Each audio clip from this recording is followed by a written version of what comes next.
Good morning, everyone, and welcome to the SUMP training program, Module 4 webinar about experimenting with potential mobility solutions to promote active modes. My name is Sibelius, and I'm your host today. I represent the Union of the Baltic Cities Sustainable Cities Commission, hosted by the city of Turku in Finland, and we are the lead partner in the SUMPs for BSR project that is organizing the training program.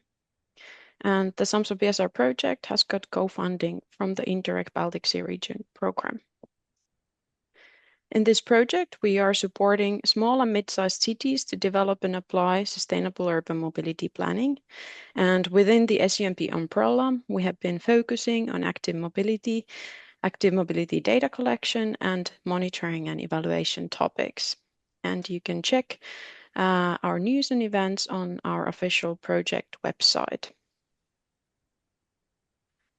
This webinar is launching the 4th module out of 5-module training program on different aspects of SUMP. And we have been constantly updating the training materials of previous webinars and workshops to our Baltic Sea Region SUMP Competence Center website. So you can check out the previous recordings and other materials at the Baltic Sea Region SUMP Competence Center with the QR code and link here. And I would like to use this opportunity to warmly invite you all to the joint final conference of SUMPs for BSR and BATS project that have focused on active mobility and SUMP topics. And the conference Baltic Active Mobility 2026 will be organized on 8th and 9th of September in Gdynia, Poland. And we will also organize the Union of the Baltic Cities Sustainable Cities Commission meeting back-to-back to the conference on 7th September. And if you want to stay tuned to receive updates on the full agenda that we will publish soon, you can register your interest through the Save the Date form to get the updates. And we hope to see many of you in Gdynia. But now it's time to go through the agenda for today. The overall aim for Module 4 is to highlight how small-scale experiments can serve as a powerful tool in mobility planning, especially in promoting walking and cycling.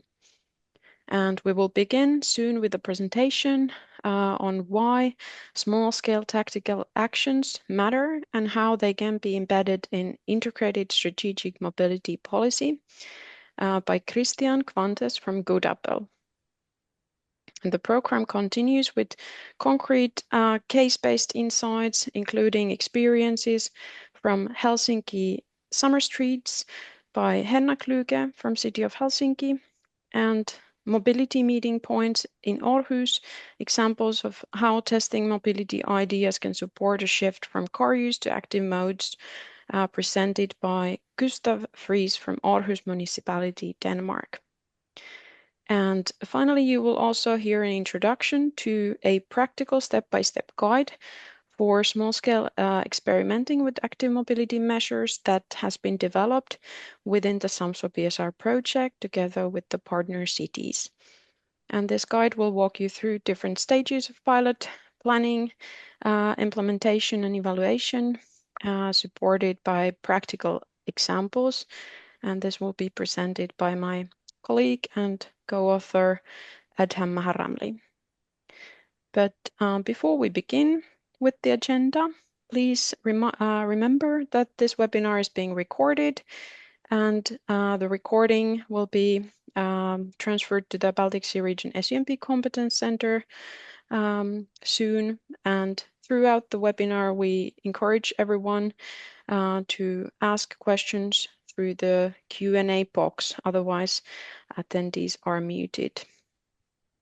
But now it's time to move to our first speaker, Christiaan Kwantes, who is a mobility strategist from a Netherlands-based company called Goudappel.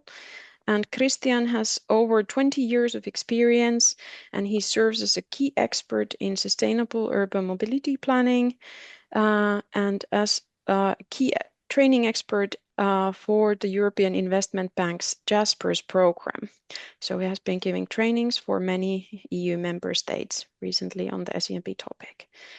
And today he will focus and share insights and examples on why small scale matters, tactical actions rooted in integrated strategic mobility policy.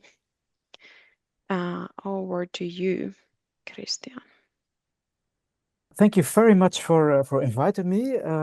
Yes, I will be focusing in my contribution on active modes, of course, small tactical interventions like pilots and experiments, but also how they fit in the bigger picture. So that are the three topics that I would like to share with you. But first of all, something about myself. So thank you, Ira, for your introduction. I'm living in Amsterdam, working from Amsterdam, and I work a lot on the topic of SUMPs as a practitioner, so to say, for larger and for smaller cities. And the last years, I've been very active in SUMP training throughout Europe. And I'm working at Goudappel, and that's a quite difficult name to pronounce for non-Dutch people. But we're a 300 people company, consulting office specialized on mobility, and we really like to share our knowledge because sharing might be multiplying, so to say. And at Goudappel, we also see we've been changing from a more technical office to more an integrated office, focusing on an integrated approach on mobility, including stakeholder management, serious gaming, and more vision-driven workshops, so to say. So the world is changing, and yeah, I would like to share some insights from our work on this subject. But first of all, there's a risk of asking Dutch people to present something on active modes like bicycling, because sometimes say, yeah, we are not Copenhagen and we're not the Netherlands, and it might be a perfect example. And what can we do because we don't have a background in bicycling? But in the Netherlands, we have been struggling a lot, and I often start with this example. It's a historical mistake that we made in the Netherlands, and yeah, it's about, first of all, yes, making cycling safe in this picture. It's from the 90s and 2010. It's getting more safe for cycling. But in the meanwhile, also ruining the quality of walking in our cities. And that's a typical image from the Netherlands. Also ruining the trees and the green in the streets, ruining the space before local shops, etc. So this might be a first lesson from the Netherlands, a mistake that you can avoid because yeah, we had to learn it the hard way, and perhaps you can learn it in a better way, so to say. Please learn from our mistakes, and let's go. So first of all, zooming on active modes and why are active modes important for urban mobility? So first of all, active modes, they contribute to a quality of life, so to say. So of course, we all know that walking and cycling is important for our muscles and the functioning of our heart, for example, but they also prevent disability in old age. If you have good walking quality, good walking networks, you promote that older people, they take their daily round in the city with a little dog or go to the shop daily, and they remain healthier longer. So it prevents disability at older age. It also improves psychological well-being. It reduces the stress. If you walk or cycle often, the stress will flow out of you, so to say. So it's also it's not only physical, but it's also psychological, so to say. And of course, walking and bicycling are very affordable to people. It's not a really expensive way of transportation. So it also contributes to social inclusion. And last but not least, walking and cycling is fun. Feel the wind and feel your body working.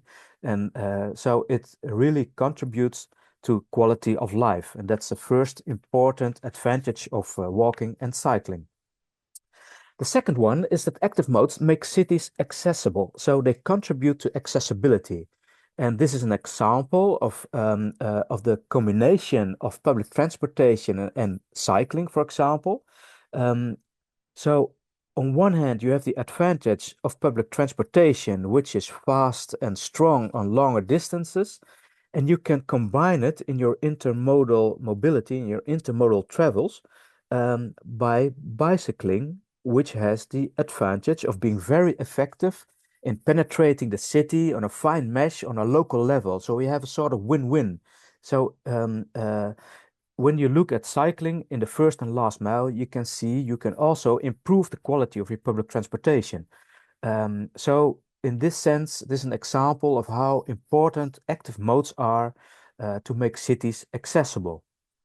Then we have a third advantage, and that's about making cities attractive. So active modes make cities attractive, and you can see the scheme on the left side of this picture, and you can see the space consumption of different modes and the space consumptions per person. And what we can see here on the right in this scheme is that walking and cycling together with public transportation are very space efficient modes. So when you look at this scheme and you can understand that a modal shift towards active mobility, walking and cycling, literally creates space in cities for more green, for creating space for terraces, creating space for playing areas, etc. So a modal shift from car use to walking and cycling creates spaces in cities to make cities more attractive. And this is an example from Belgium in Brussels, where they did it quite literally, creating space for walking and cycling and also for climate adaptivity, so to say. So it's also very important that that active modes they have a central role, a key role in SUMPs, sustainable urban mobility plans that are the overarching plans for municipalities about the mobility vision for the future. So first of all, you can see here an example of the urban node of Alkmaar, a 100,000 people city in the Netherlands. And we have here three main ambitions for the city. And when we talk about accessibility, walking and cycling are very space efficient modes, and they provide accessibility for new urban developments in a space efficient way. So that's how active modes play a key role in accessibility. They also play a key role in creating a safe and healthy living environment. They contribute to healthy lifestyles of people. So it will contribute also, and it helps the people in our cities to adopt a healthy lifestyle. And third of all, talking about sustainability, walking and cycling they produce less greenhouse gas emissions. So they also contribute to the sustainable mobility transition, so to say. So this is an example of how active modes can contribute also to the overarching targets of the mobility system in cities. And by the way, I use a lot of examples in this presentation, and as much as possible, I also add sources in this presentation. The presentation will become available, and you can use the sources to find it on the internet. So what we see is that active modes are also growing in importance in within Europe. When we talk, it differs in the different parts of Europe, in Northern Europe, Southern Europe, West, East. But generally speaking, walking and cycling together, they are about 1/4 to 1/3 of the share of the total modal split of all trips in European cities. And it differs a bit if you talk about the smaller or bigger cities. But these are some general figures, and the share in model split is rising, and we can see it in different examples. So here's a scheme. It's about the inverted mobility pyramid, and it also shows yeah, active modes at the top, and also giving space for new innovations. It's not only the classical bicycle or classical walking, but it's also including new innovations that are some intermediate forms between walking and cycling and even motorized mobility that can play a key role. The growing significance of walking and cycling in our cities is also a risk of underrepresentation in planning and also in investment. So it's very important to also make sure that our focus in planning for mobility and in investing in mobility is there's also a stronger focus on active modes. So what we also see, these are some examples of changes in cities in Europe, and we all know the great examples of Paris, of Barcelona with the super blocks, for example, or the bike sharing systems, also in the Nordic countries. Vienna is growing very strong on cycling. The famous example of Pontevedra, but also small cities are changing. So, for example, here the village of Ommen in the Netherlands 14,000 people here. Also, a shift in the design of streets from car-oriented roads to more people-oriented roads, making place for walking and cycling. And that's quite hard because people don't really like change. People want to keep what they have, and they sometimes feel uncertain of what they might get in future. They feel uncertain by this. But these examples, they show cities are changing. Perhaps first bigger cities are changing and smaller cities are following. But it's our role as urban planners also in the Dutch we say to walk before the music, to make sure that we are ready for the change for the coming decades, because mobility planning takes a long breath. It's about multiple years to plan, and we have to be ready for the next steps in our mobility transition. But we have a lot of discussions with the people in the street. Um, in reality, we see there's not always sufficient support for strong interventions in promoting walking and bicycling to facilitate the growing role of active modes. So here are some examples of discussions that we had in the last years. Bicycling is too dangerous in our city. The car drivers won't pay attention to bicyclists. We don't have space for bicycle lanes because our streets are too narrow. So are there different objectives that people might have, and we have to address that. And so right now, I would like to share with you a thinking framework, also helping you to take steps in your larger mobility transition to come towards an integrated city with a safe walking and bicycling infrastructure, which is accessible for all people and which has attractive streets and places. But it's not going from 0 to 100, and you have to go through a growing path and also going through a sort of life cycle, so to say. So every city in Europe has, if it's big or small, has its own departing point in coming to that integrated city. Some cities are already quite advanced. Think of Paris or Vienna, for example. And some cities are more exploring their possibilities. For example, Zagreb or Bratislava, for example. And some cities are in between those growing curve. And what is very important to understand in which stage your city is. Is your stage in a city of exploring the possibilities, and there's not a lot of commitment and support, and only some first adapters, early adapters are believing in a mobility transition? Or are you having a basis of commitment and support in your city, and there's the step for growing in investment, or are you in an advanced city that you can apply different measures? So each stage that you're in, it requires its own measures. So first of all, if you talk about exploring cities, that's the phase of pilots and experiments. And that's also where this presentation is zooming into. And I will go in the end of this presentation, I will explain a bit more about the next steps behind after this exploring phase, so to say. So the first phase of exploring cities is the phase about pilots, experiments, about tactical urbanism, and I will zoom a bit more on that. And we also have to understand that it requires time. So we have to watch out in this and not try to look for bypasses, because important solutions that skip the local phase your city is in, they will fail. There are no bypasses, and mobility transition is more like a marathon than a sprint. And we have to take account where is our departing point in our cities, and that's the point where we should start our interventions. So let's zoom in a bit more on the first phase, on pilots and experiments and tactical urbanism, so to say.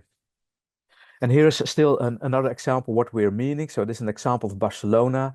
You can see here the phase in a few years ago, they were more an exploring phase, so to say, a really car-oriented design of the infrastructure of the urban space in the city. They started to be exploring and transitional in tactical urbanism, talking about a sort of testing environment with not too expensive and easy solutions to test what is working, winning hearts of the people. And in the phase after that, then the phase came of an advanced city, and then it's also the phase of the final design of superblocks streets. So this is an example of how you can walk through these phases by the example of Barcelona. But zoom in on the first phase on exploring cities, and then we talk about pilots and experiments. And what is very important, that they are dedicated to set the stage for the sustainable mobility transition. It's the fundament of change, so to say. And it can be in different ways. And I would like to differentiate three ways of doing this. The first of them is about temporal events, and they're focusing on bringing people together, spark conversation among stakeholders, and also transform people, observants, into participants, and make people experience the future. And this is really the grassroots groundwork for the mental paradigm shift. So it's not really about final transformation, but more the mental change in the people and setting the stage and building trust in the hearts of the people, so to say. Then we have a different category that's more about testing environments, let many ideas flourish, say like things, throw ideas, things to the wall, see what sticks, small experiments with limited investments and limited time investment, so to say, test before invest, so to say, and like a shotgun approach. And we have some examples of that in the next part of the presentation too. And then we have the third category, and that's more about dedicated pilots to test how big interventions might work. So it's really testing larger interventions. And those pilots, so to say, are used to build trust and commitment at politicians and stakeholders that might feel uncertain about some bigger interventions, but they are dedicated to build support for the larger physical transformation by first testing how it works in a temporal situation and discuss it. So I have some examples of both of all three categories, and we would like to zoom in on those. So first of all, we have the example of Leeuwarden. It's a smaller city, about 90,000 people in the Netherlands. And this is a very interesting example. It's a temporal event. It was in 2022, and it's called the Basque Project. And you can see the link if you want to read more about this. It was not meant to be permanent, but it was meant to change the mindset of the people. So the experiment here was to bring in hundreds of trees in the streets, and there were, and you can see it here in the pictures, on wheels, and they showed how plazas and streets and the central station area could change in a green area, which is attractive to people and to make people at ease. And you can see some pictures of the event here. It was really a large event. And what is important lesson from Leeuwarden, it's not that right now all the trees are still there, but it created a mental paradigm shift in the people in the street, but also in the hearts of the professionals. So we made a SUMP for the city of Leeuwarden, a sustainable urban mobility plan in 2024. And the starting point was really to make a green city. Starting point was the importance of green space, make a city that is climate adaptive and also attractive to people. So it was very important to win the hearts of the people here. Then a second example is the example of living streets, of leefstraten, as they call it in Belgium. And it's a very famous example. And again, this example is not meant to be permanent. It's a temporary solution, for example, during the holiday weeks. And what is interesting here, it's a bottom-up initiative. So it's really a grassroots initiative. So the municipality invites the citizens and neighborhoods to take initiative. They can fill in and they ask the municipality to create a leefstraat. And then the municipality only facilitates the grassroots initiatives with some temporal furniture, street furniture, and some regulations to make the street car-free for several weeks. And after that weeks, the streets are turned back into the former design. Again, it's not about making a temporal experiment and making it permanent, but it's focusing on changing the mindset of the people again. And you can see here the source to learn more about that example. Then we have some examples of the second category, and that's more about let 1,000 flowers flourish and check what is working and what is not. And what is working can be designed in a final design on the street. And this is the example of Tilburg. It's a Dutch city, about 200,000 people. And it's really an experiment like test before invest, and what is working and what is not working. So right here, and it's an experiment about a temporal bicycle park in the streets on the place of former car parking lots. So if the neighborhood really wants a solution for their bicycle parking solution, the municipality is available to make a temporal bicycle parking on a spot of a car parking lot. And if it is successful and no real problems arise and the neighborhood is enthusiastic, they can transform the temporal solution into a permanent solution. And by that, step by step, re-winning open space from car to active modes. And this is an example of Tilburg. Another example is from the city of Cambridge in the UK. And Cambridge is a city of 130,000 people, so also a medium-sized city. And right here, they opted for small interventions in the car traffic circulations in neighborhoods. So it's not about the main arteries in the city, but within the neighborhoods, but creating sort of road traffic filters. And by doing that, creating more priority and more space for active modes because they have a bypass in streets. And you can see the temporal solutions with low costs. There's no real change in the infrastructure. And if it is successful and there no problems are arising after evaluation, then the city of Cambridge makes the design final with more green, climate adaptive green, and then making the solution in a final design, so to say. What is interesting from Cambridge is that they did good evaluations. They also connected to issues outside the mobility domain, like the connection to crime, for example, and safety, because they found out that the streets where they made modal filters also correlates with the reduction of crime. They also did very strong consultation of the emergency services, and they also made some good solutions to also offer emergency services the possibility to bypass these solutions.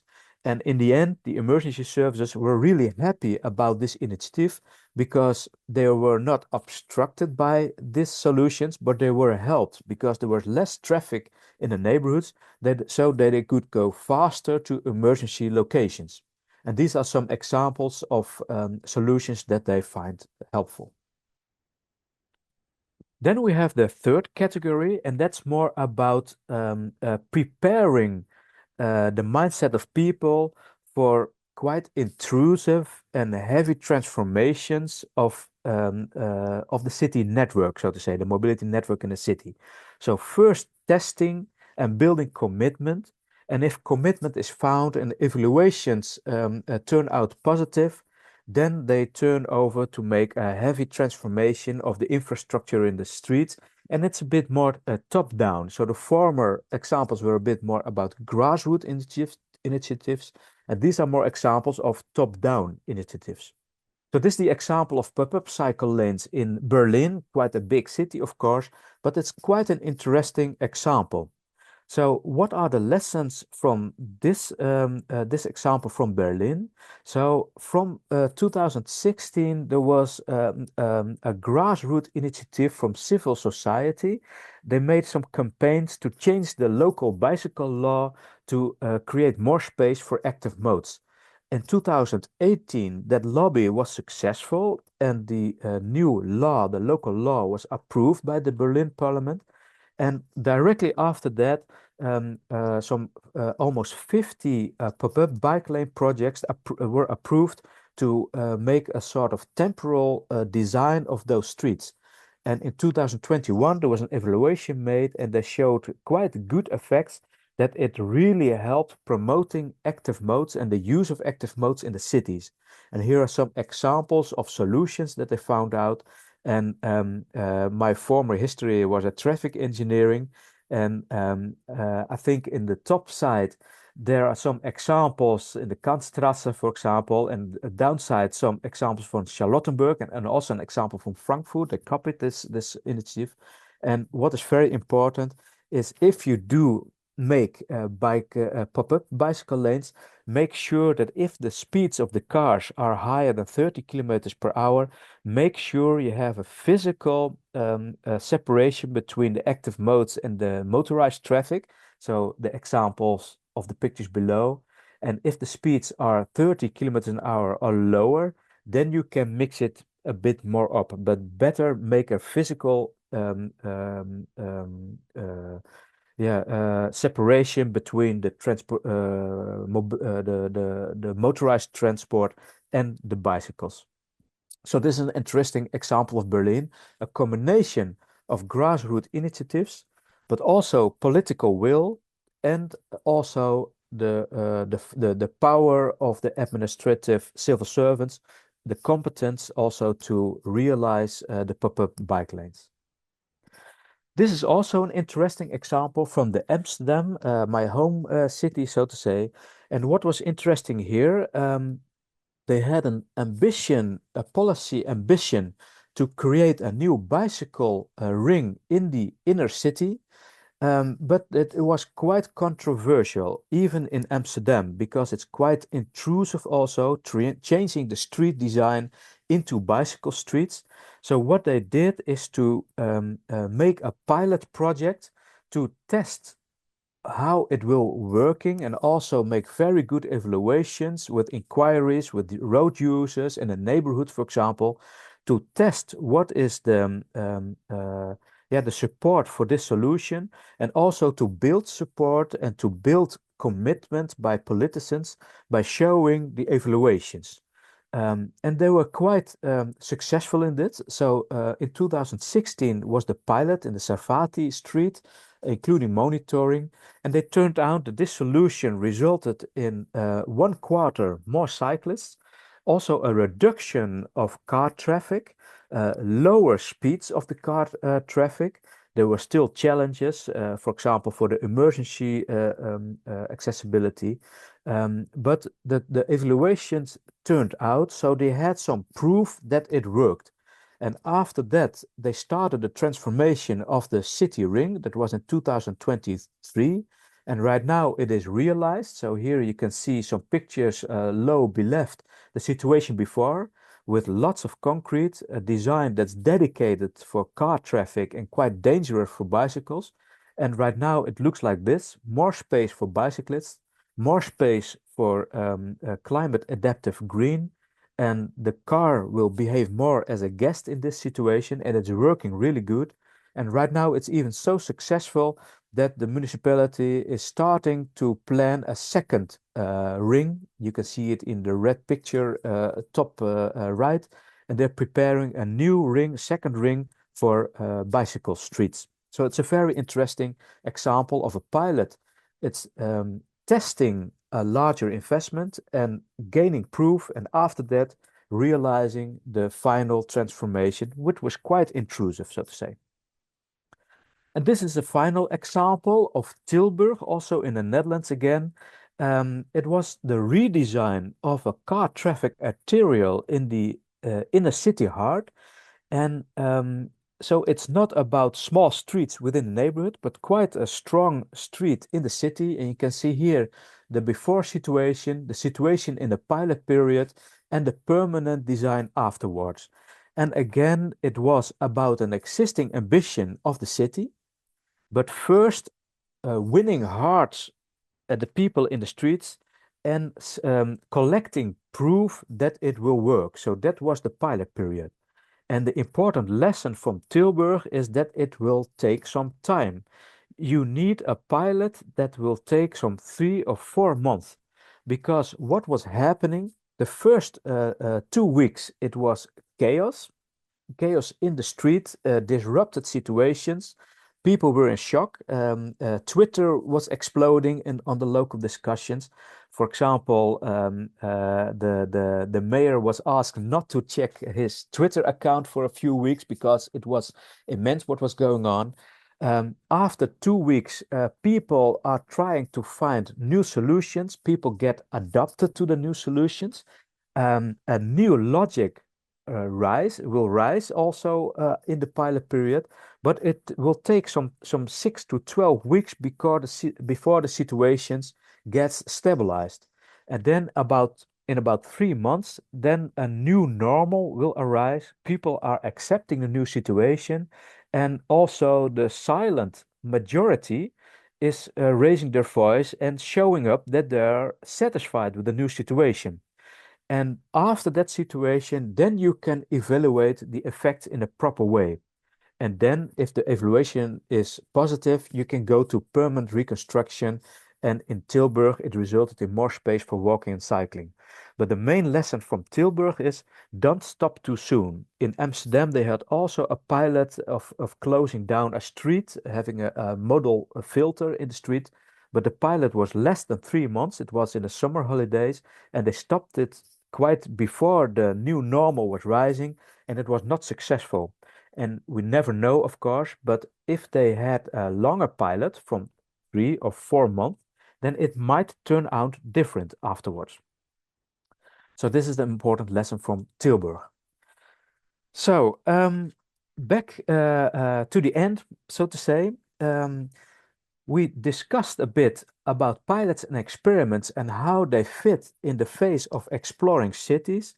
And in the end, I would like to share some next steps from what is the next steps after this phase in making stronger steps towards an integrated city.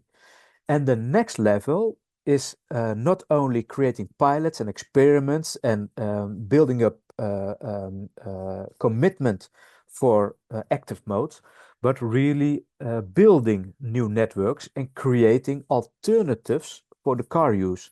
So not only focusing on early adapters, but focusing on the big majority of the target groups in the city. So this is an example of the SUMP from Alkmaar. And in this plan, they also create an integrated network for walking and for bicycling with different qualities. So a regional main network with a quite big mesh, so to say. Also focusing on connecting the city with the suburbs and the region, also to afford opportunities for people for commuting by bicycle to the city on a regional level, but also creating a network that were connecting the dots between the important destinations within the city. So the city center, transportation hubs, health centers, and the different neighborhoods, so to say. So the next phase is about creating high quality alternatives. Then you talk about the phase of transitional city. And it's not only about infrastructure, it's also about embedding infrastructure in an integrated approach.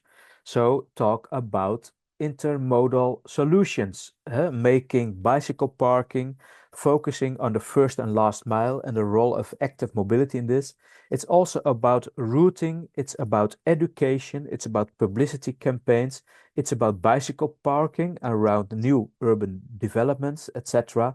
So this is an example from Germany, how to approach active modes in an integrated way, fitting again in the framework of a transformative city, a city in transition.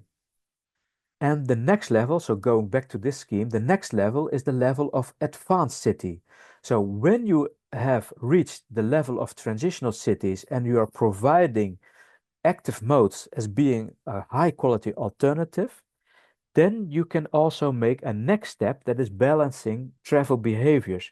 So tuning down the quality of motorized traffic because the alternative, a high quality network for active modes, walking, cycling, is available. So that's the next level. And this is an example of the city of Utrecht. And this is the last example also. It's about balancing travel behaviors and it's about demand management and tempering down the attractivity of car use to boost the use of active modes to a next level. So this is an example of Utrecht, of the SUMP Utrecht, and we all sometimes say, so the best bicycle plan starts with a good car plan. And what do we mean with that? We say here the network of the car infrastructure, and in this SUMP plan, we decided to create to stimulate the car traffic more to the edges of the cities and lowering down the capacity of the car network in the inner city. And by doing that, we create space for high quality networks and green for the inner city for active modes. So tuning down the quality of motorized traffic and boosting the quality of the active modes. So it's about demand management and forcing the model shift. And this belongs to the next phase of an advanced city. And this is another example of Utrecht again.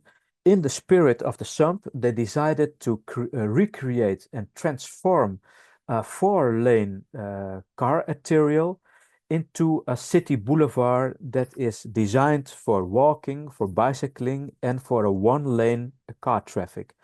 And they changed the traffic lights settings, not only focusing on the flows of the car traffic, but they changed the traffic light settings to facilitate the crossing of walking and cycling, and then communicating traffic lights to not letting of tuning down the flow of car traffic to create space for active modes crossing the streets. And it also gives the opportunity of redesigning of the car infrastructure. So this is the before situation, and this is the same location in the after situation. And what we can see here is formally the car traffic has priority, but it is done in such a way, it's only one lane, that the cars, they stop for pedestrians because they have eye contact and they see there are children, they see there are all the people, and they give priority to the people in the street. So it's a really people-oriented infrastructure. So this is my final slide coming to an end, and we shared with you three topics. One of them is why is active modes important in cities, and what kind of role can tactical interventions play in this? And then how does tactical interventions, small solutions, how they fit in the bigger picture? So if I would summarize it, I would do it like this. Tactical urbanism for active modes, it's about community building, it's about winning hearts, and not only on mobility solutions, but also on economics, on crime, and on safety, really about community building. It is about setting the stage for a paradigm shift after not only focusing on the early adapters, but also winning the hearts of the majority in the city. and shaping the city for our children. Because again, a mobility transition and stimulating active modes, it's not a sprint, it's a marathon. So right now we're building the city for our children and perhaps even for the children of our children. So that is what I would like to share with you, and then I would like to give the word back to Ira. Thank you very much. Thank you so much for an interesting presentations and very many great examples. I really like that you emphasized a lot about changing the mindset.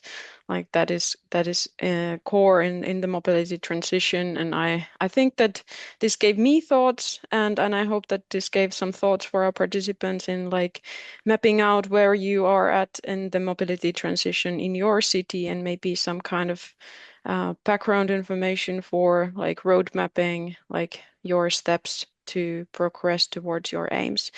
I can't see any questions in the Q&A box, but if you have any for Christiaan, feel free to post those questions in the Q&A box, and Christiaan can answer the questions in via the Q&A box. But now it's time to move on, and our next speaker is Henna Kluge from City of Helsinki. She works as a team leader there, and Helsinki has over several years successfully used summer streets to increase the attractiveness of urban spaces and calm down the traffic. And we will hear from Henna how citizens have been involved in these experiments and what kind of evaluation loop there is, and what are the lessons learned from the Helsinki Summer Streets experiments. So now Okay. it's your time. Thank you. Hello everyone, my name is Henna Kluge. I work as a team leader in the traffic systems unit, and my team works with the systems and impact assessment. Today I'm giving a presentation about the summer street model that we have, and how do we kind of use them as transition tools to more like permanent changes to better urban space. So the summer street consists of places to sit and linger. Then we use traffic calming measures in these streets. We add street greenery. Then we also have like a brand graphic that you can recognize the summer streets from. For instance, there's a picture of how we cover the existing traffic signs with the graphics. Then we use art and culture also as a form of kind of tactical urbanism. They have terraces by the business owners, local business owners in the area, and then we also integrate elements of play into these streets. And why do we have these kinds of summer street experiments is basically to kind of accelerate the change that we want to achieve. So basically we can add these elements in a much more fast schedule than the permanent ones.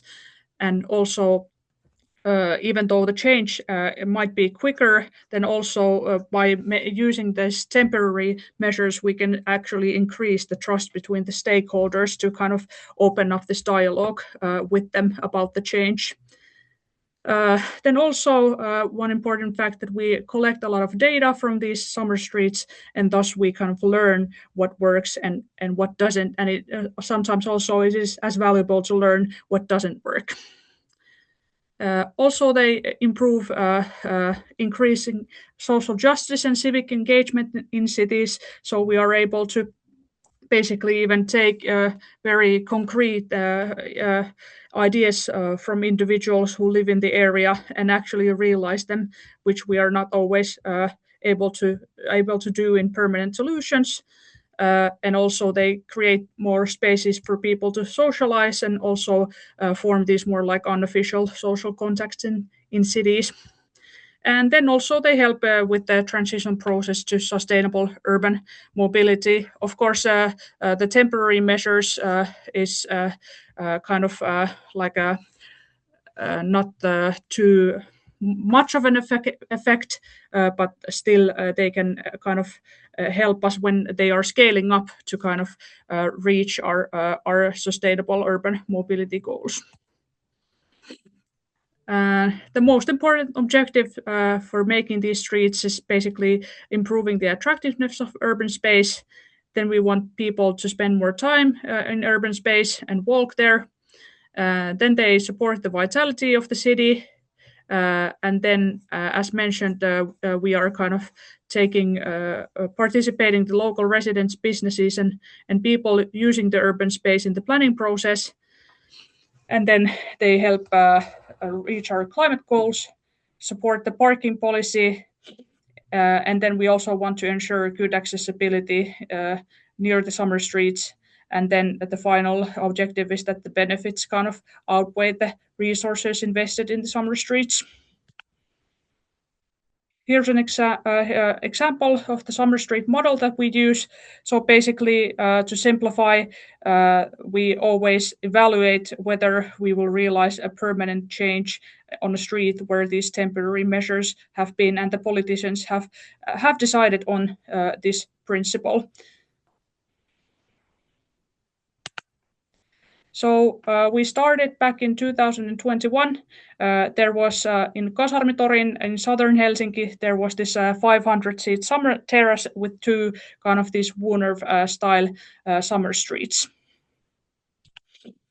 And then we continued with the summer streets in 2022, where 3 out of 5 pilot streets were chosen to continue to 2023.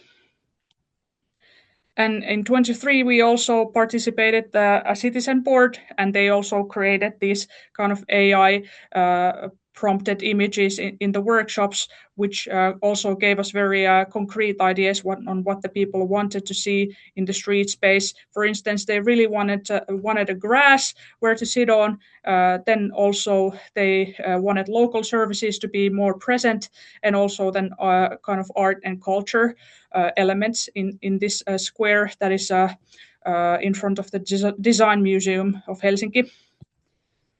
And here how it turned out. So the swings were also an elderly lady really wanted the swing in her neighborhood. So then basically these were very popular. Also the play elements in the grass that they wished were quite successful. And then also in the background you can see a dancing stage that we realized together with the dancing community, and it was very, very popular and livened up this square. This particular square actually is our first permanent solution. So basically now I think the construction work is now starting this fall in August, and it's supposed to finish later this year. And the street planning process was actually already finished a year ago. So basically what I heard from the process was that it was actually quite easy to interact with the local citizens, even though we closed down two street sections for car traffic for enable to kind of have this square-like urban space, and it actually didn't spark too much controversy in this area where we normally kind of are struggling with the dialogue about taking space from cars to improve urban space. So here it was quite useful to use these tactical temporary measures. Then we decided to continue from the city center to the Kallio neighborhood already last summer, and they are constructing the Kallio summer streets again this summer. So why we wanted to realize them in Kallio is to kind of like understanding better what kind of a role each square and street have as a pedestrian environment, kind of how strong measures do we want to use for being it like a fully pedestrianized street or more like a Wonerv type of street where you can still drive your car, but it's very calm traffic. Then we wanted to form a network between the stakeholders in the area to use also in a longer term development, and kind of a transition from individual summer street to a more like traffic calmed neighborhood type of like the super blocks in Barcelona, or like in Dutch cities where you have this kind of traffic cell type of environments. And here's a map out of the Kallio area and the different kind of solutions. So the Summer Square in red and the Woonurf type of streets, or Pihakatu in Finnish, in green, and then a wider sidewalk on Portaanikatu in blue. This was very citizen-based solution, so we realized a questionnaire where people wanted to have summer streets back in 2022, and these particular streets were voted as one of the most popular sites. And also there's this participatory budgeting initiative in Helsinki, where there were several of these initiatives based on this Kallio neighborhood area. And so we continued with the interaction process with a lot of stakeholders, varying from the University of Arts, the Pride community, the local business owners. Then we realized in the local library, so we went where the people kind of were already and gathered their ideas in their neighborhood in the Kallio library area, and also then the local NGOs. So here's a picture from the square-like realization. The ping pong tables and then again the event stage were realized because people wished for them, and then the picnic tables. So this was the most popular part of the summer streets again, and people spending time in urban space grew by 400%. So we did the before research back in 2024. The number of pedestrians increased by 50%, and then the car traffic was eliminated. However, it did grow on the nearby streets by 1,500 vehicles per day, which we do want to kind of avoid this summer. So we've made small adjustments to the traffic plans.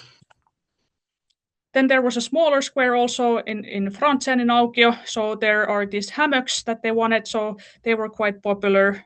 And a lot of lush greenery. And here also it was people spending time in urban space, 400% increase. And then the number of pedestrians increasing was between 5 to 20%, depending on where we measured it, and car traffic decreased by 80%. So this was basically like a local collector street with 3,500 cars per day in the before situation. So it was quite a radical traffic change to this area. Then the wider sidewalk in Portaanikatu, this was a little bit kind of like a lead-in section from the Hakaniemi metro station to the square, like a Summer Street. And here there wasn't basically a lot of change in how people spend time in here, so there wasn't such an increase, but still they reported the comfort and smoothness of walking compared to 2024, and also find it aesthetically pleasing. Vaasankatu was kind of we had this swing theme there, and people spending time, it was 115% increase. The number of pedestrians increased by 7%, and the car traffic decreased by 23%. And then there's an example of this smaller sites and squares in the Kallio neighborhood area, which were also surprisingly popular. Here's an example of Vaasankatu and Fleminginkatu. So this is a before and after evaluation. So we interviewed people in this before the summer streets were realized in 24, and then when they were realized in 25. So, for instance, in Vaasankatu, the attractiveness points grew from 3.2 to 4.2 on a scale from 1 to 5, where 5 is the most attractive. So it's quite a good change. And here's an example of the Fleminginkatu motorized traffic, how it was decreased during the summer streets, and then even when it came back, it didn't even come back to the level where it used to be before the summer streets. And also the Woonurf or Pihakatu type of street on Fleminginkatu, you can see the amount of pedestrians increasing, also using the former carriageway. So walking in the kind of middle of the street also grew. So I think the objectives were realized on this street section. Then 78%, when we interviewed people, really wanted permanent solutions based on these Kallio Summer Streets. So I think it's quite a good solution, and also we have reached similar poll results in the city center summer streets. So only 10% said that they wouldn't want them to be permanent solutions. The businesses were a little bit more skeptical. 47% of respondents gave a good rating for the summer streets and a negative rating for 28% of respondents. And 32% reported a good change in their turnover from previous summer, and 35% were reporting a negative rating. However, in this area, there was kind of this drug problem with alpha PVP drug that really was increased over the year. So here we cannot kind of extract the effect of the summer streets. So lessons learned from these design solutions. So again, the square-like areas in Karhupuisto and Frantzaninaukkio were the most attractive ones, where they were able to spend longer times in. But then also these smaller squares were like surprisingly popular in this area, for instance, in front of the Kallio church. Then the leading sections were kept, even though the number of people spending time there wasn't too big, but still they had an important role of kind of leading people from the mobility hubs to the summer streets. And then also on Vaasankatu, we kind of are concluding that maybe this kind of Wonerf type of solution is better fitted to Vaasankatu than a fully pedestrianized or a fully closed for motorized traffic solution would be better based on these experiment results. And here, just to give you an overview, there's a bunch of pictures in the end of these summer streets to kind of give you the vibe of how people use this urban space. Here is also a small play area for the children in Karhupuisto. This was a Pride-themed city section that the local business owners and the community there wanted there. Here's a person taking a nap in one of the hammocks. Here's a summer evening in Vaasankatu that has a lot of these terraces there.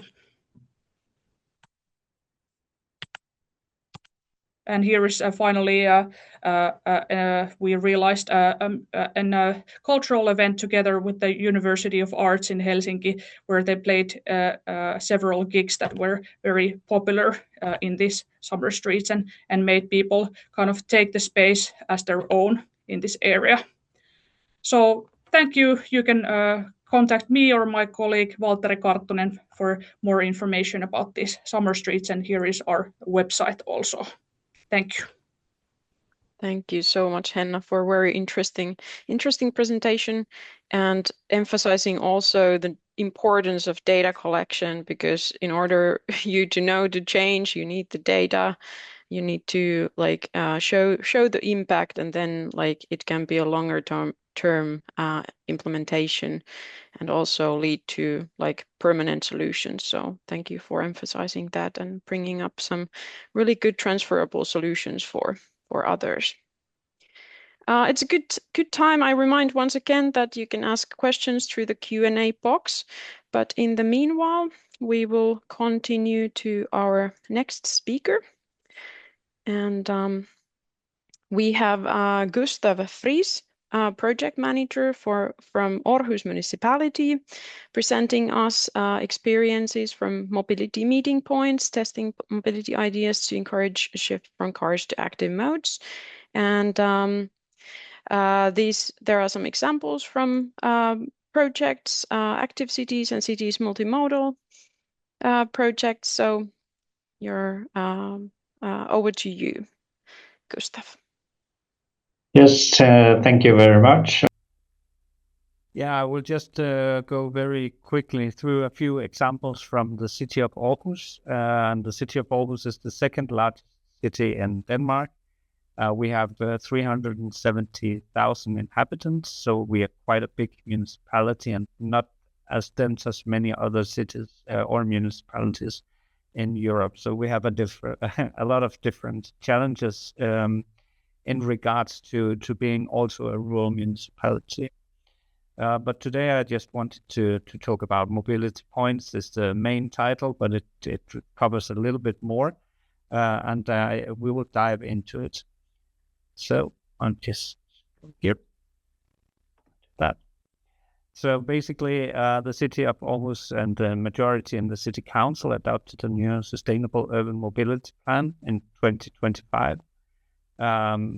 So it's almost celebrating its 1 year's anniversary. It will do that in June. And the premises behind the sustainable urban mobility plan is that we need to be carbon neutral by 2030. We are one of the 100 plus mission cities in Europe, and we have also been appointed as an urban node, along with a lot of you present here today also. So climate neutrality is the overarching aim. It's also said in the climate strategy that was adopted just a few months before the mobility plan. We are aiming at having a robust mobility system. So it should be possible for people to travel around. That's very important for our existence in the municipality. And we're also looking into being a green and attractive city. So it's not only about saving carbon emissions, it's also about creating a green and attractive city. And what we want to do is really to make big investments in public transport. It's creating better conditions for walking and cycling. It's about flipping the hierarchy of the mobility system. Also, that Christiaan was talking about the mobility pyramid earlier, with a highly focused on walking and cycling. And to work with livable neighborhoods and 15-minute cities. Also, we are looking into regulation of car traffic and car driving, but we need to continue to have access to the city center in order also to make that livable and working. I hope that my slides are changing. You are seeing different slides perfectly. Some of the objectives, which are very much related to the climate objectives, of course, is that we need 50% more passengers in public transport by 2013, 50% more trips made on cycling, a total of 60% of all trips made in the municipalities should be by sustainable modes, so cycling, walking, and public transport, and 80% of school children should be self-transportating by 2030 also. So they are very, very ambitious goals, and you can see that on the modal split figure that we see here. So we are lowering the amount or the share of trips made by fossil fuel cars from 55% to 20% within 10 years. That's very, very ambitious and very, very difficult to obtain.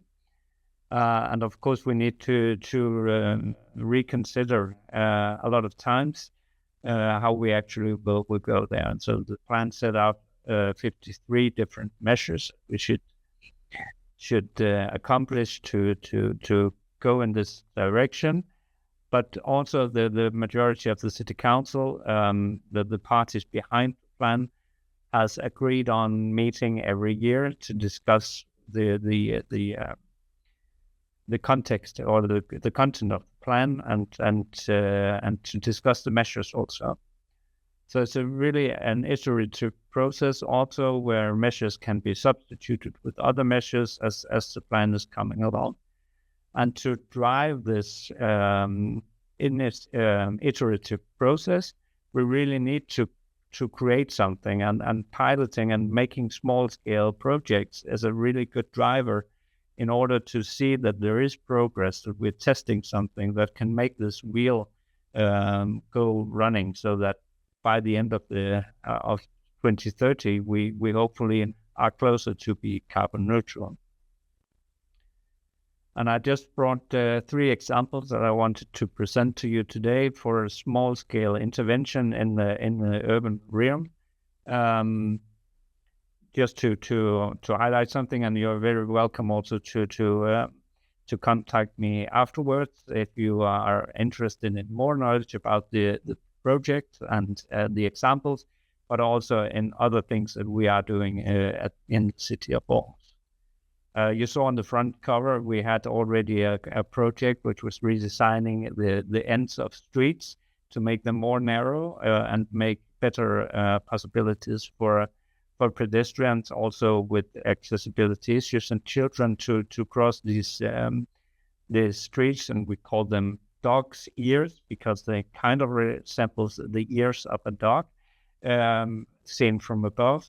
And that's also an example that I haven't brought today, but just to let you know that we have more example of small-scale interventions to fill into this sustainable urban mobility planning. But I will just start with the mobility points that we have created only 2 of, and we did that back in 2019.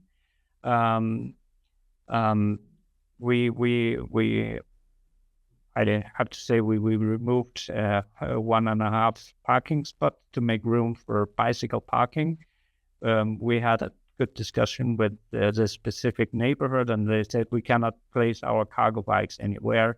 The stairs down to the basements are too steep and the doors are too narrow, so we cannot get them anywhere. We need a safe place to place cargo bikes. So we created a room for cargo bikes, a room for bikes where there were normally cars parked, and also close to an intersection where there could not be any cars parked, but there could be bikes parked. So we made room for 4 cargo bikes on a corner and 6 ordinary bikes in a bike rack. And the result was that, yes, that was very good.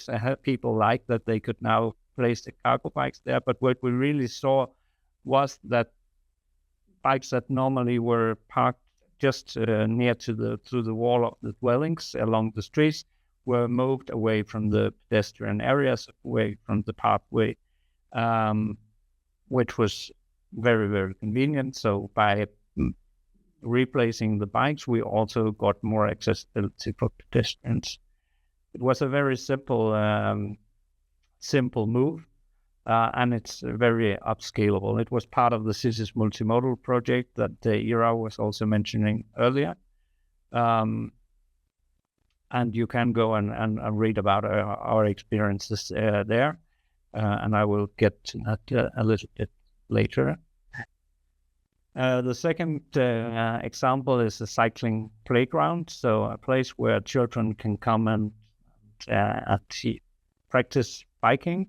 It's made on an old harbor area that is currently not in use. It will be city development at some point, and it's part of a big development area, an urban development area, but the ferry connection to Zealand and to Copenhagen was removed from there and moved to another part of the city. And then suddenly we had some room left over, a big parking spot where all the cars were parked for the ferry earlier. And now it could be reused for something differently. So in 2024, we opened this cycling track. Super very simple measure also, because we had the land laying idle for some time. It's also then, of course, it has to be removed at some point, but it's really a good way of reusing space also for a shorter period of time. It has been a great success, and there are international stories about this. And if you want to know more, also please free to reach out. And the latest thing that we have done, now we don't have very many good pictures of this activity route that we did as part of the Active Cities project, which was an Interreg NSR project. But we wrote a story, basically, that can be read on the mobile phone, and it's accompanied by pictures of a bird, like a very distinctive bird that also is depicted on the cycling playground and also on different other activity routes in the city. And it tells a story. It's very interesting for children. And the story starts, and this shed is also the nest of the bird, is placed in a very city near park and ride facility that we have in the city. So basically, we are about 1 kilometer south of the city center, where we have about 1,000 parking spots where people can go to, and then they have to go on to the city center from there by other means than the car. And now we wanted to encourage walking, and wanted to encourage walking with children specifically, so it would be actually an opening door for people to put their car there, very city near still, 1 kilometer, and then see, can we get somebody to get encouraged to walk the last mile, basically. We haven't had very good time to evaluate this. We also find it quite hard to evaluate on many of these small-scale projects, because at the end of the day, the objective is very often that we need to create some real changes. And what we are working with here, as others have also been mentioning today, is the mindset of people. Can we make people to do something differently? We don't necessarily will be able to make 100 or 1,000 change their travel behavior, but can we start some kind of thinking within the minds of people? Then it's really a big achievement for us. So the evaluation of this walking route was basically made with a mother and child that took the route along with a process consultant and architect. And then we tried to map what will actually happen if we let a child and a mother walk this route from the parking spot and to the central library. And then we mapped this up and made this small story of it, and it is two-sided, so it ends at the public library with all the things that happens on the way on this activity route and the interaction with the city. And it's also just to say that you shouldn't be afraid of doing something that might not create a big physical change or a big change in actually behavior, a measurable behavior change, but also do things that can change mindset, and you can learn what is actually the mechanism of changing behavior. And I think that was basically what I have. Oh, sorry, it was not. I have a commercial also with me because 5 years ago, actually very close to this date, the City Multimodal project ended. So if you want to receive the report on the website, I think you have to be fast, because that will be available only 5 years after the end of the project. But we created the Planner's Guide to Sustainable Urban Mobility Planning, trying to take a little bit of focus of the physical plan, but really to go out there and see what can you do in the city, both in terms of examples that we have seen today. So physical examples, something that is changed outside the city, but also trying to understand how can we do other experiments that are not physical, but could be like mobility as a service, digital twinning we're talking about now. So how can we do these other experiences? And our good colleagues of IBS, the Institute of Baltic Studies that I see is also present today, helped us also in understanding what can we do on the technical side. So there are many other options, and maybe that will be part of another module. So today, focusing on the physical part, and that's also what is in the Planner's Guide to Sustainable Urban Mobility that I hope you also will find useful. And then I'm open for questions, of course, if we have time, or else my email address is also here, so please feel free to reach out for more information. Thank you so much, Gustav. We actually have the Planner's Guide under the Module 1 materials, if I'm not mistaken.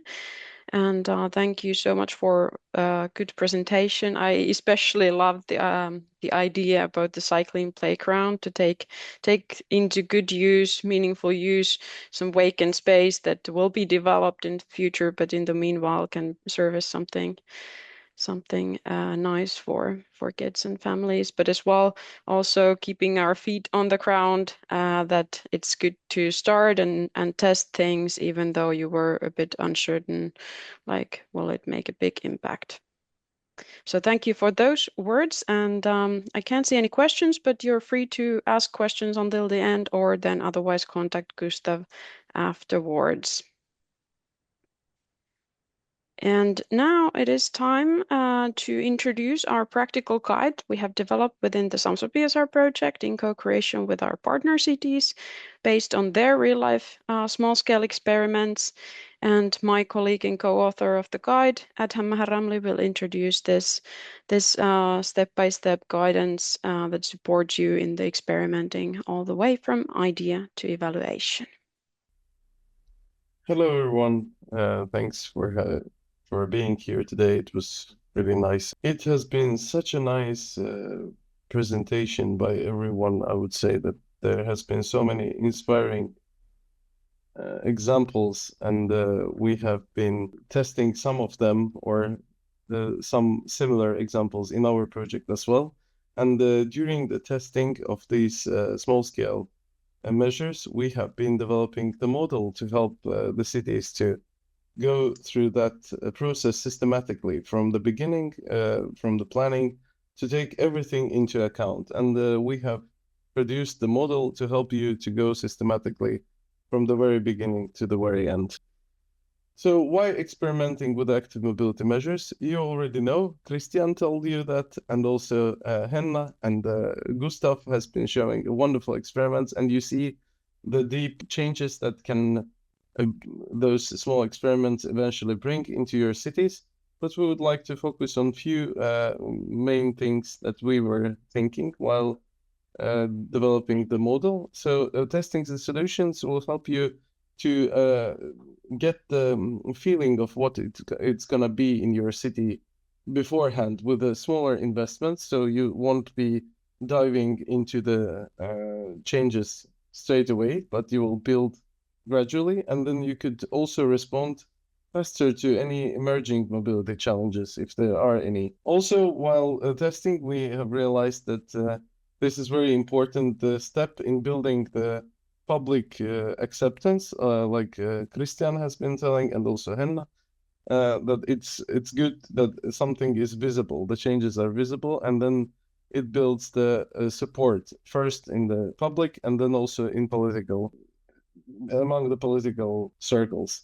And then once you have learned what has been done and what was better and what didn't work, you can scale up or multiply from there on. Yes. So how we have done this model development. So it has been very iterative, and we have went through several steps. We have been designing the pilots using the model that we have based on the previous experiences. And while designing the city pilots, they have been using this model and also evaluating the model and its usefulness. Later, we have implemented those pilots. And by we, I mean the whole consortium, and you see the cities that have been involved in that. And we have validated, and through several improvement stages, we have finalized the model into the model that it is now. So let's go further. I know that I have a limited amount of time, so I'll try to be fast. So supporting what the benefits our model offers the cities. So it supports the small and medium-sized cities, and that was our goal, to be supporting the smaller cities in their piloting and tests. And it would take you through the whole process from the very beginning and planning and taking into account all of the small things through the guiding questions and also the tips that we have provided in our model. So we really can't advise more to check the model itself. And also, it highly supports the idea of testing before investing. So our model is basically split into 3 main sections. So it starts with before implementation, during implementation, and after implementation, where before implementation you will start with taking into account all of the needs for assessments, aligning with the strategic goals, taking into account all of the planning and the permissioning, then procurement and others, while during the implementation part will take you through coordination and engagement, and also evaluation during implementation, and being open to adapt to any upcoming risks and so on.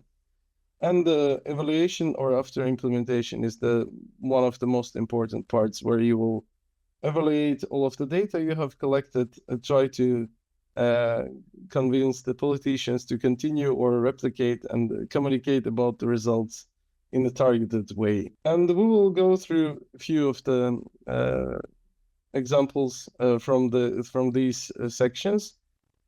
So taking into account everything that is needed during the planning is one of the successes or one of the ways to a successful implementation of the pilot. So we have taken those things and put it into the before implementation part, where you will have opportunity to assess all the strategic relevance for the pilot in your city, and also try to describe the pilot in the best possible way, so that city residents and also politicians would support you in that. And then planning and defining the resources, the timeline, identify the needs of procurement and permission, which can be tricky, and also one of the most important things is putting the right indicators and putting the correct baseline to be comparing the results with that baseline. So here on the right, you see one of the examples from our wonderful city of Cesis, our partner, who has been testing the solution of the covered bicycle parking, which would provide the secure bicycle parking in the residential area. And during the planning section, they have identified that the lack of the bicycle parking in the residential area can be a biggest barrier for the sustainable and active mobility in that city. So they have taken into account all of the residents' needs and have planned together to target those needs. So during implementation, once you have a very nice plan, the best part starts, where you will start implementing, and a lot of nuances and hidden things will come up. So you need to be to stay flexible and be ready for changes, and be very careful in managing those pilots to deliver the intended outcomes. So to ensure the implementation goes smoothly, our model takes into account such things as a coordination and engagement, setting up the responsibilities and the resources, monitoring and engagement adjustment. So it's very important to monitor while you're going through the implementation of the pilot, and not just in the end, because something might be really off, and you should be able to iterate based on the data you're collecting. And one of the most important things is keep on communicating and build the trust with the political support, build the trust among the politicians and also among the residents, and kind of support the pilot with targeted communication. And also one of the most important things is the risk management. So be prepared to cover all the risks and anything that can appear during the during the implementation and prepare the contingency plan beforehand. So our model will help you in taking into account all of those factors. And on the right here, we have a small snapshot of the pilot that has been implemented in our wonderful partner city of Gävle, and it has been an online application which was used for promotion of the active mobility, and they have had a few challenges while rolling out the application with the increased battery consumption and so on. And they had to quickly adapt, and they were open for those changes to be able to continue with implementation. And once the implementation is over, the most interesting part starts with evaluating the impacts and deciding the new steps and the next steps and communicating the results, especially if there has been some setbacks or opposition from residents or politicians. So our model will help you in that to choose the correct or to take into account all of these factors beforehand and go through that. I'll not focus on every part here. We're a bit over time, so I'll just show you one of the pilots here on the right. This is our partner, a wonderful partner city of Gdynia that has been evaluating the digital engagement, and it also brings me back to Henna's example, where residents have been showing through AI the things that they wanted in the streets. And here it was a bit vice versa. It's not an AI, it has been developed through the plans. So City of Gdynia wanted to show the residents how the transition of their main mobility hub in the city, the Constitution Square, would look like. And they have made a digital engagement product where there has been videos and also the interactive map, and people could take a look how after transition the square will look like. So it helped them to understand how the proposed changes will be perceived through gathering online and offline feedback right on the square. And it gave them a lot of data for the future refinements and improving the decision making in the future. We have also prepared within this module for you a few very practical independent exercises that will help you to start planning your pilot. So the first exercise will help you to understand the resourcing and the capacity within your city. So it will guide you through the questions where you could and identify which kind of resources are needed for implementation of the pilot and what are the current situation of your resources. And then you can identify the gaps, create the plan to close that gaps and go on from there. And you're very welcome to test that out. And our second independent exercise will help you to identify and manage the risks early enough to be able to counter them when they come. So you will be assessing the likelihood of the impact of those risks and define the mitigation actions prior that the risk has appeared. So overall, in the end, I would like to say that starting small is a very important part, and as all of our presenters have been saying, that it is very important for the city quality of life, and also starting small helps you to avoid the bigger risks. So make smart decisions by starting small. Thank you very much. I think I'm going to give the floor back to Ira, and I'm sorry that I have ran through those, but we were a bit over time. Thank you. Thank you so much, Adham.